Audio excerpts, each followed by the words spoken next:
Friends, हर हर महादेव, जय श्री कृष्णा।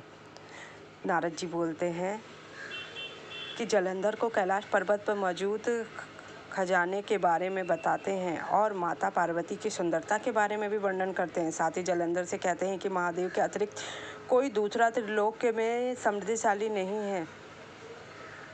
श्री नारद जी बोले, हे राजन, उस भक्तिमान त्रिलोक के स्वामी दैत्येंद्र जलंधर ने विधिवत हमारी पूजा की और हंसकर हाथ जोड़कर स्नेहपूर्वक वह बोला, देवर्षि, आप इस समय कहाँ से आ रहे हैं? आपने वहाँ क्या देखा? जिस उद्देश्य से आप यहाँ आ रहे हैं, कृपया बताइए। नारद जी ने कहा, हे दैत्यराज, मैं योंधी घूमता हुआ कैलाश पर्वत पर जा पहुँचा। वहाँ पार्वती जी के साथ बैठे हुए महादेव को देखा।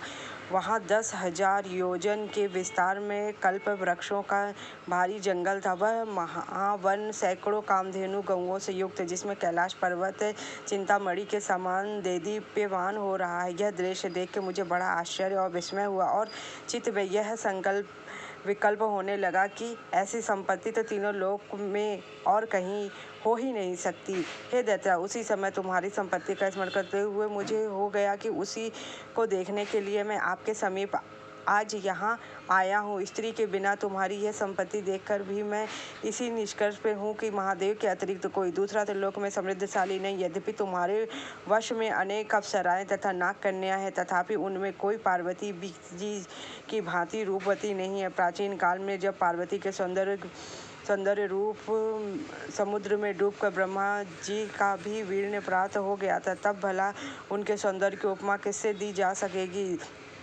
जिस मत्स्य रूपिणी पार्वती ने विरागी और कामदेव के शत्रु होने को शिव जी को सरलता पूर्वक सुंदरता रूप विकार कीचड़ में फंसाकर शिव जी को नाच नचाया था। स्त्रियों की सृष्टि करते समय विधाता ने जिसके रूप लावण्य का बार बार निरीक्षण करके अप्सराओं की रचना की थी, फिर भी उसके समान एक भी अप्सरा ना बना सकी। अतः स्त्री रूपी रत्न भोग करने वाले शिव जी की वह असमृद्धि सर्वश्रेष्ठ है। दैत्यराज, तब रत्नों के स्वामी होने पर भी तुम्हारे पास वह समृद्धि नहीं। ऐसा कहकर तथा उनके परामर्श करके मेरे लौट आने के बाद वह पार्वती के रूप का वर्णन सुनकर काम ज्वार से पीड़ित हो गया। श्री विष्णु भगवान की कृपा हो सब पर अपरंपार। कार्तिक मास की महानता। राजा पृथु ने नारद जी से पूछा, हे मुनि श्रेष्ठ, तब दैत्यराज ने क्या कहा?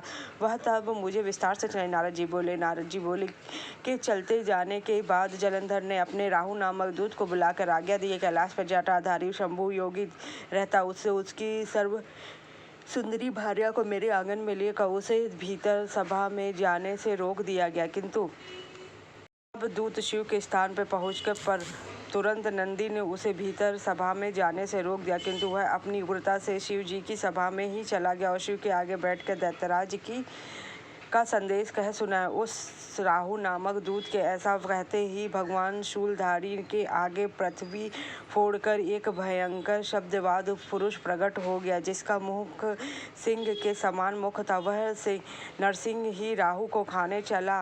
राहु बड़े जोर से भागा, परंतु उस पुरुष ने उसे पकड़ लिया। उसने शिव जी की शरण ली, अपनी रक्षा मांगी। शिव जी ने उस पुरुष से राहु को छोड़ देने को कहा, परंतु उसने कहा, मुझे बड़ी जोर से भूख लगी, मैं क्या खाऊं?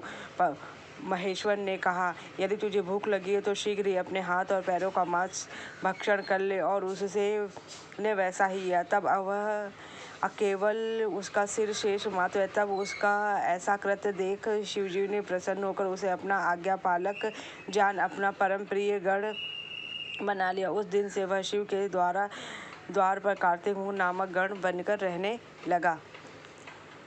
कार्तिक महात्म की ऐसी महानता है कि जो भी व्यक्ति श्रद्धा भाव से कार्तिक महात्म की कथा सुनता है, या तुलसी जी का रोपण करता है और तुलसी जी को जल से सींचता है, या भगवान विष्णु को हर रोज प्रतिदिन ब्रह्म मुहूर्त में नहाकर विष्णु के हर प्रसाद में तुलसी दल अर्पित करता है, उसको करोड़ों अश्वमेध यज्ञ के बराबर भी पुण्य मिलता है। उसका वर्णन इस सृष्टि में कोई नहीं कर सकता है। अगर आपको मेरी जानकारी अच्छी लगी हो तो मेरे चैनल को लाइक कीजिए, सब्सक्राइब कीजिए। Thank you so much.